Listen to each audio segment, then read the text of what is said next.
Hello. Astronomy picture of the day, October 9, 2019. Today's video is about NGC 7714, Starburst after galaxy collision. Is this galaxy jumping through a giant ring of stars? Probably not. Although the precise dynamics behind the featured image is yet unclear, what is clear is that the pictured galaxy, NGC 7714, has been stretched and distorted by a recent collision with a neighboring galaxy. This smaller neighbor, NGC 7715, situated off to the left of the featured frame, is thought to have charged right through NGC 7714.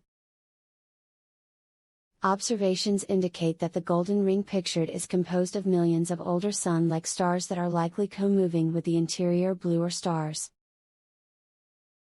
In contrast, the bright center of NGC 7714 appears to be undergoing a burst of new star formation.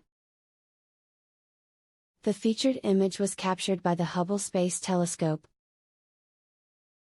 NGC 7714 is located about 130 million light-years away toward the constellation of the two fish, Pisces. The interactions between these galaxies likely started about 150 million years ago and should continue for several hundred million years more, after which a single central galaxy may result. Thanks for watching. And don't forget to like, comment, and share.